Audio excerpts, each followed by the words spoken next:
Welcome, everybody, to Go Local Live. I'm Josh Fenton. It is the 4 o'clock hour. We probably have one of the most timely guests going on. Top journalist, long-standing career, been everywhere, done everything, interviewed everybody from George Bush to O.J. Simpson, so I think he's covered it all. Joe Strupp's just come out with a major book. I think it captures exactly what many people in politics, news, business are talking about. It's called Killing Journalism. Joe, welcome to Go Local Live. Thanks so much for joining us today by Skype. Yes, thanks for having me. Good to be here. I appreciate the time you're giving. Yeah, absolutely. Talk a little about what motivated you to do this book. Yeah, well, here's the book, Killing Journalism. And the full long, I know some recently the Star-Ledger gave me a good review. The Star-Ledger, the paper in New Jersey, my home state, gave it a nice review, and they called the title, I think, a bit too long. It's Killing Journalism, How Greed, Laziness, and Donald Trump Are Destroying News and How We Can Save It. So there's a lot of people to blame, Trump among them, but he's not the only culprit. Many of the culprits are in the industry themselves, who have been cutting back, who've been going for the easy story, who've been going for the non-investigative effort to really, get clickbait, get viewers, get readers, to the exclusion of real journalism. Not all of them. A lot of great journalism is still being done. I just think it's a lot less, and it's a lot more difficult to do. And I've been covering media and news for about 18 years, and I have been collecting a lot of information over the years on what's really wrong with journalism. And then when people start to say, well, it's all liberal, it's all left-wing, and then, of course, now the president and others saying fake news. And there is some fake news out there, but it's not what he thinks it is. It's not CNN. It's not the New York Times. It's not the mainstream traditional credible sites and news outlets. It's a lot of the fake news sites themselves, the WorldNet Dailies, the InfoWars, Daily Caller to a degree, and some on the left as well, but many of them seem to be conservative-based. And they're the ones really doing the poor reporting, and I wanted to get the word out to people of what the real problem with news is. It's not that it's fake news, it's that there's less money being spent, there's cutbacks in staff, a lot fewer reporters, a lot fewer editors. There's also less money for defending reporters and paying for legal challenges to dig up news. A lot of areas that most people don't even realize. Joe, let me break this down into two things, because I think they're a little bit mutually exclusive. Let me break these down. I think one is presidents, especially this president, having battles with the media. Let's push that one off for a couple of minutes. Let's talk about the business of journalism. Listen, we launched Go Local in 2010. When we launched, the Providence Journal was owned by Bilo. It's sold since then over to Gatehouse. When we launched, it had a much smaller newsroom than it used to have. It only had 120 people in the newsroom in 2010. It now has approximately 15 news reporters. These cuts and slashes were well into motion well before Donald Trump gave up The Apprentice. So let's talk about this, especially in local news, right? It's kind of two different worlds. National and global seem to be doing okay.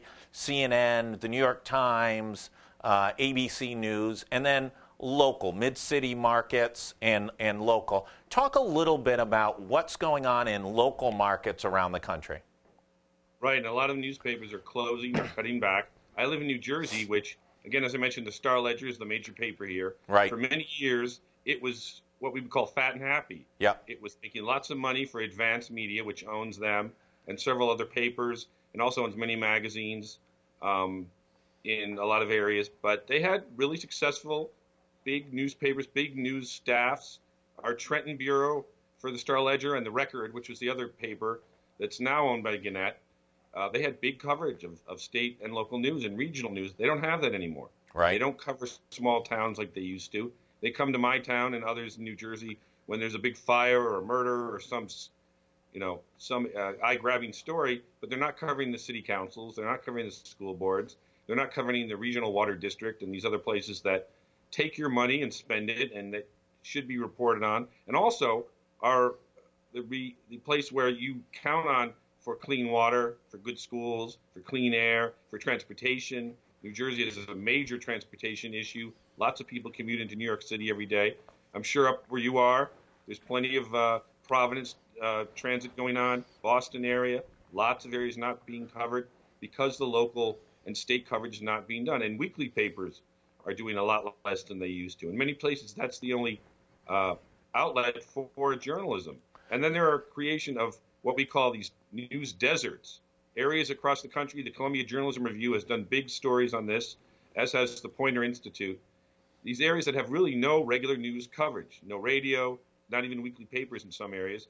So they count on Facebook or Twitter and what people put there as alleged news or rumor or claims. Well, a lot of limited coverage where there used to be a lot more. I think in these deserts, you're going to see the greatest period of small-town corruption maybe in the history of American democracy. Let me give you one anecdote. So when you do your second printing of this book, you can throw it in. The Providence Journal. Yeah, the Providence Journal had a office back in the day, 1989, 1990, in Pawtucket, Rhode Island, small city. Sure.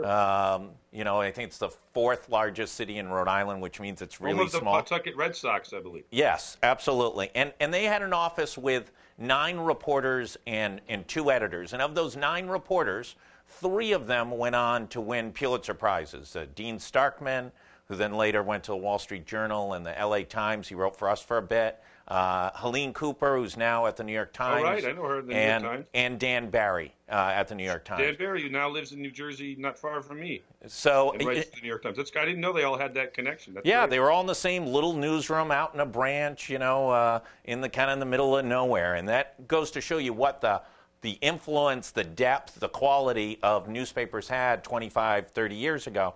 Now you're talking about the newsroom at the Providence Journal can't match that for statewide news.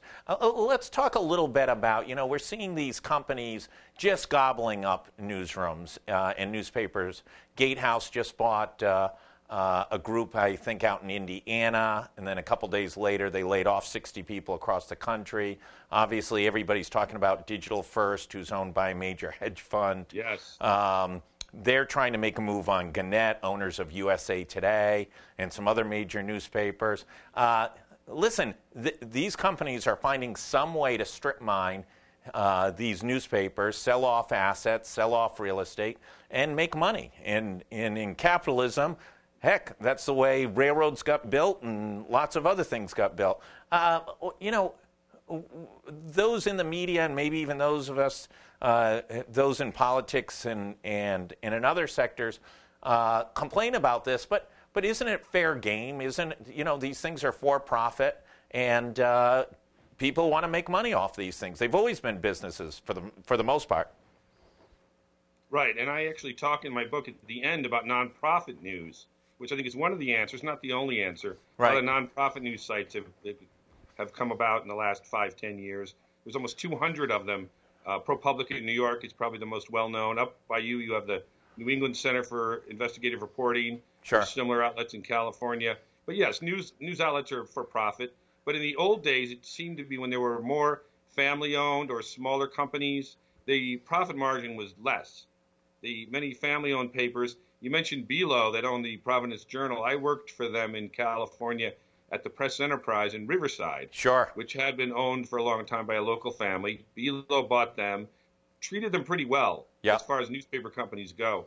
But then they were sold again to another company, as was the Journal, and many of these outlets. They're getting sold to these larger companies that are borrowing, leveraging their assets to make the purchase. They need higher profits, both to pay off what they owe on the debts and also to help their shareholders. So you're getting up to 20, 25% profit demands at a time when news outlets are facing more competition, facing big ad revenue competition. A lot of this coincides with the internet coming in and stealing a lot of advertising.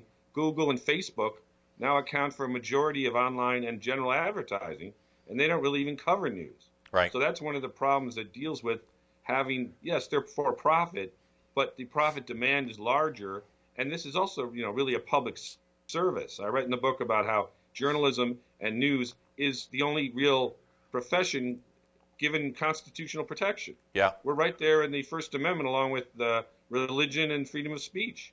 So it seems to be a need to be treated a little differently, but they are businesses, and sometimes the profit and the almost desperate attempt to make money when there is so much more competition and so much more technology that anything goes as long as it can raise the revenue, raise the audience, and make more money, even at the expense of the quality. You talk about small newspapers. I did start at a small newspaper in Elizabeth, New Jersey, which was owned by Media News, which is now Digital First. So I also have that connection. But yeah, a lot of the small papers are where people started and where they got their feet wet, and a lot of those aren't around anymore either. Let's talk a little bit about the nonprofit, or these, and in some cases they're vanity plays by millionaires and billionaires. DNA Info was one. I was on a panel, I don't know, 6, 7 years ago with Patch and DNA Info and a couple others. And DNA Info, they were in New York, Chicago. I think they own the Gothamist too. And billionaire Ricketts owned them, funded them. They never made any significant revenue. And one day the newsroom decides to unionize. Ricketts, who's the head of TD Ameritech, decides to close them the day they vote to unionize. And I don't remember what the total number was, 100, 150 journalists out of work in a day.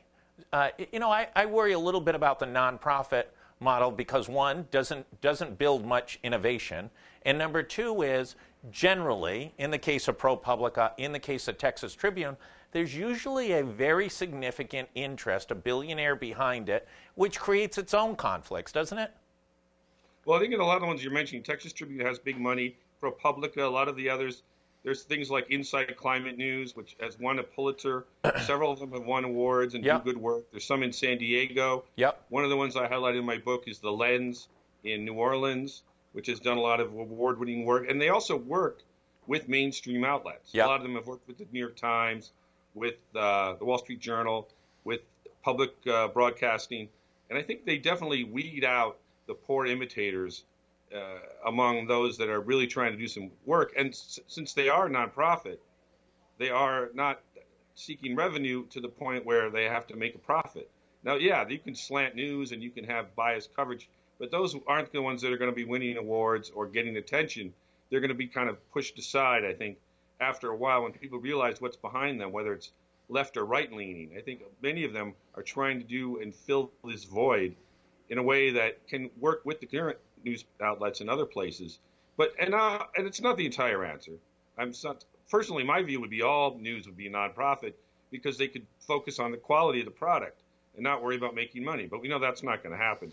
Well, but I'd push back. I'd push back on that a little bit. We certainly haven't seen that in healthcare, where the majority of American healthcare is nonprofit. In this market, small market, million people live here, the CEO of one of the hospital groups makes $2.8 million. So, the tax status is not necessarily a great indicator of always the perfection of the public spirit. Let's go over, I sent you a little clip from Art Buchwald talking about Richard Nixon in 1972 or 1973, chiding Nixon's complaints against the media. Certainly Donald Trump has taken it to the extreme of criticizing the media, and in part he can because he has Twitter and tens of millions of followers, so he can be unfiltered and be able to talk directly to those who are interested in what he has to say. But this rhythm between massive frustration at different times between presidents or other elected officials, governors as well, and the media is not new to democracy in the United States.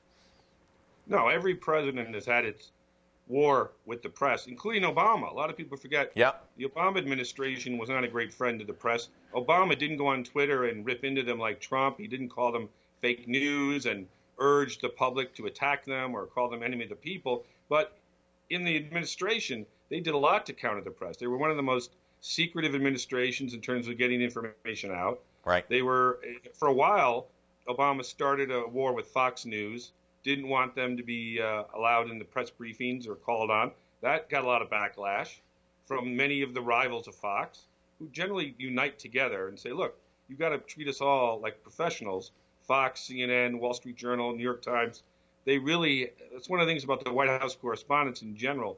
They work together to get that access. Right. But Obama, he wanted his secrecy, as did Clinton, as did both Bushes. That's what they do. I interviewed one of the former White House Correspondents Association presidents once, Steve Toma, who is now I believe the News Editors Association director. He covered the White House for McClatchy for many years. He once told me every White House seeks to be more secretive than the one before. It's just the way it is today. But in Trump's case, he has Twitter. He also has a celebrity television image and sort of a unique approach, unlike anyone. Can you imagine if Richard Nixon had Twitter back in the day? Oh, we can only imagine, right? Continuously, as might someone like Bill Clinton or any of the presidents at the time. But in those cases, I think with Nixon, even Lyndon Johnson, obviously, didn't like a lot of things about the press, and now Trump, generally what's reported about them is factual, and they just don't want it to be reported. And in Trump's case, he takes that to another level where he basically says, you know what, you can't believe them, believe me. And he doesn't really give any reason why.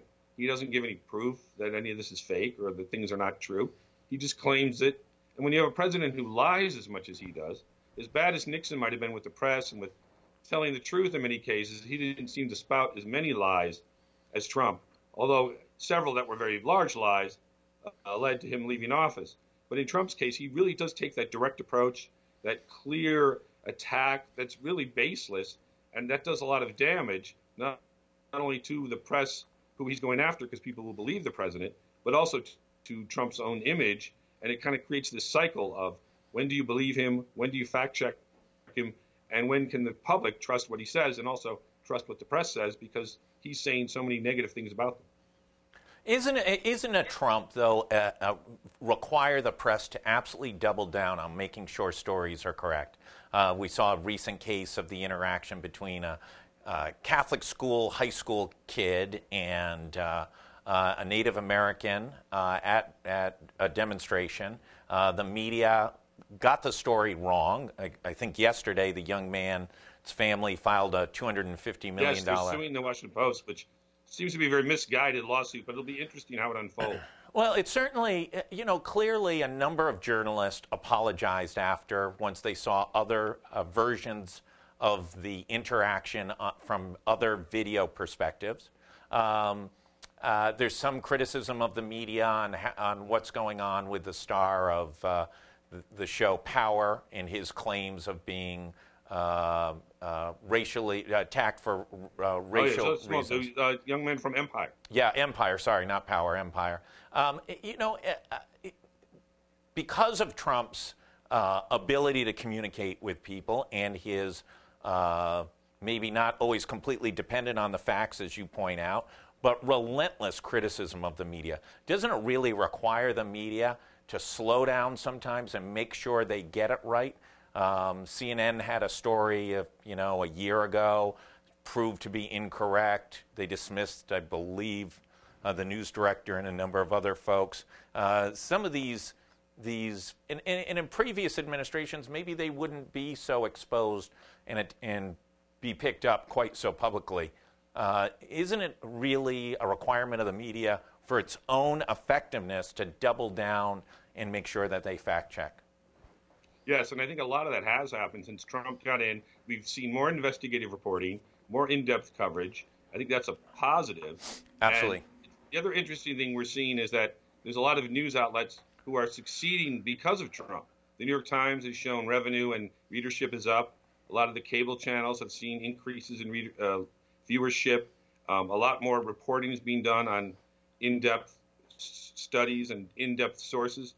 As far as the Catholic school kerfuffle with the Native American gentleman, and then there was another group that was involved that was not initially reported, which I think is one of the things you're pointing to, and that's true. They jumped to conclusions too quickly. A lot of it has to do with a lot of the video that was first seen was not the complete story. I even tweeted at the time and wrote on my blog, my website, struppblog.net, that they jumped to conclusions too quickly. Yeah. And that's never good. Now, does it deserve a $250 million lawsuit? Probably not.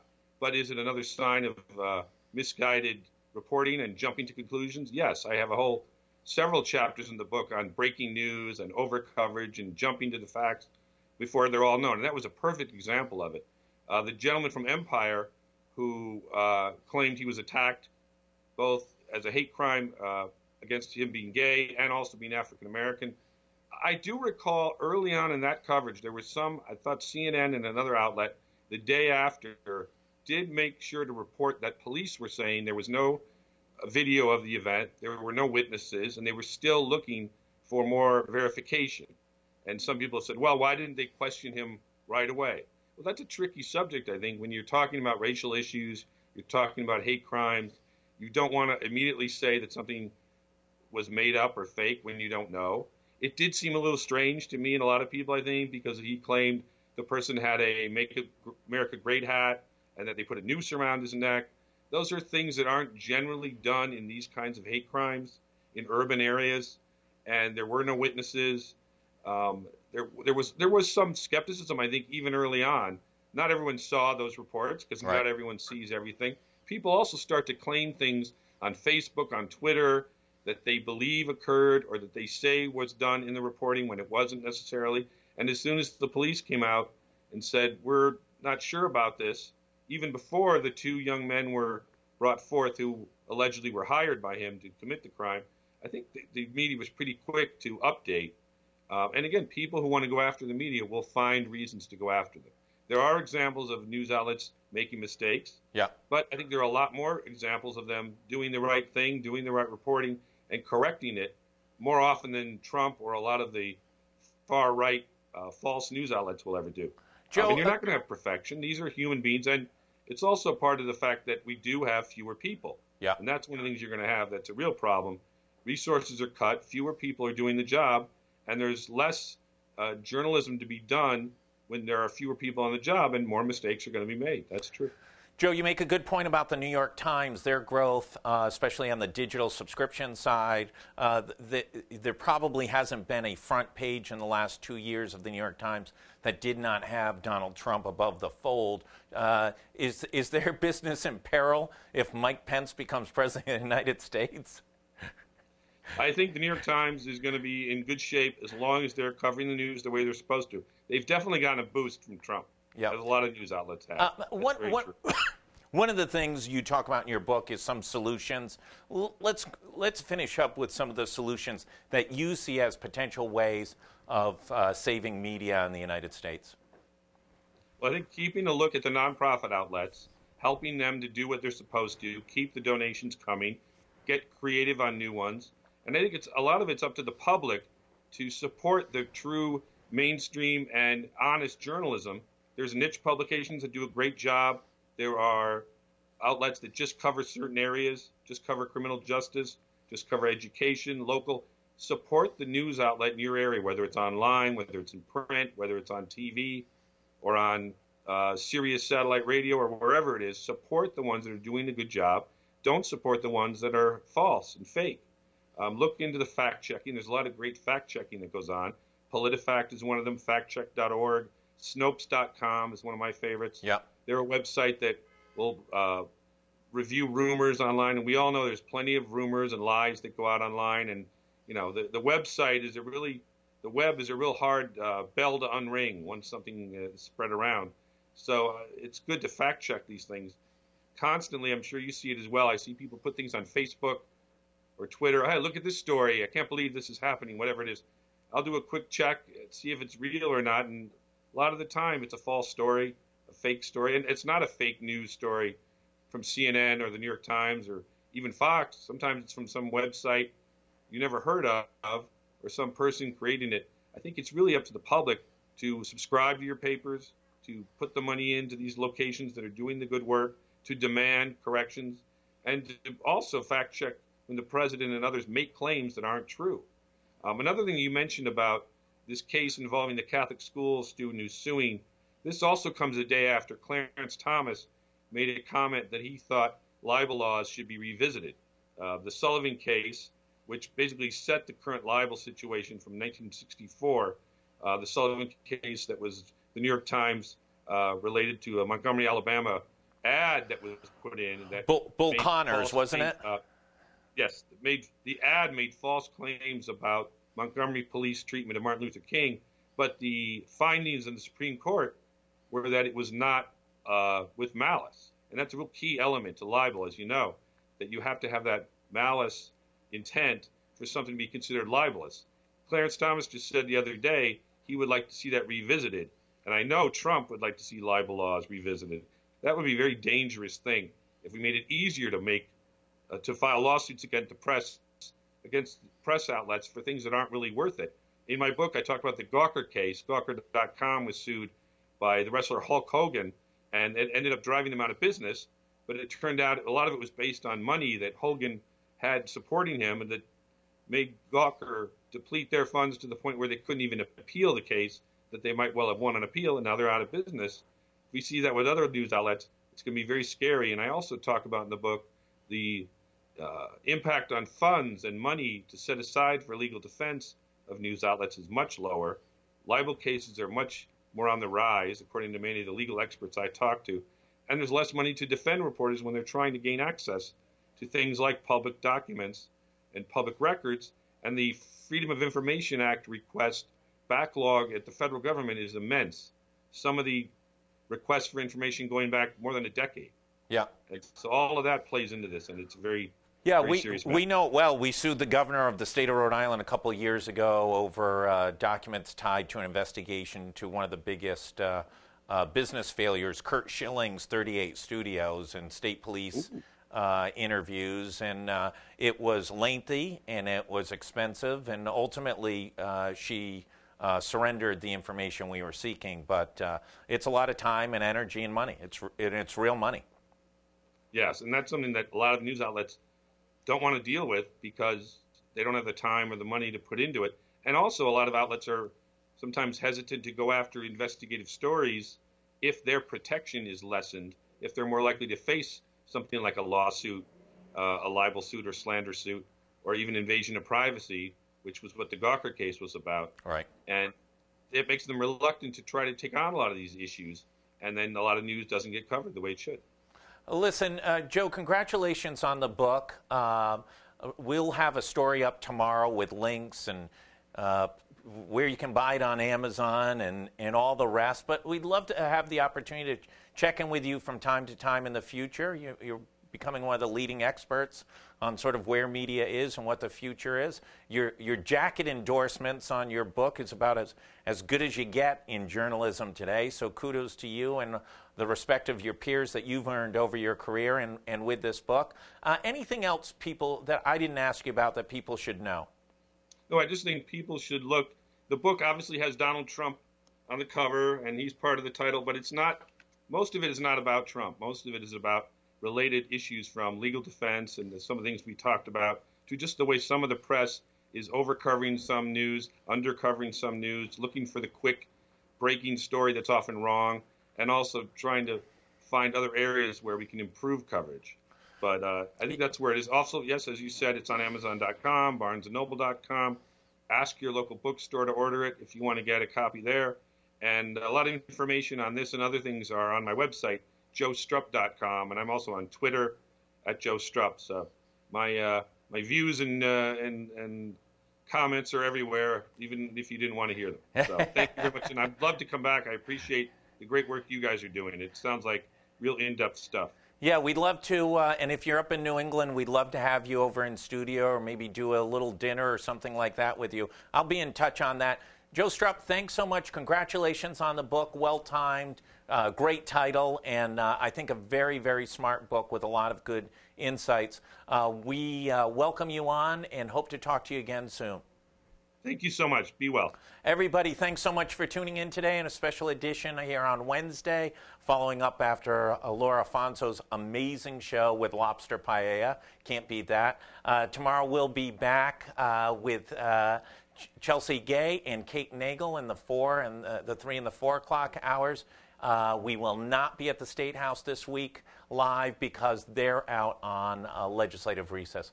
Thanks, everybody, for tuning in. Look forward to seeing you, and look for some new breaking news on an announcement by the governor's office that's going out now. Thanks, everybody.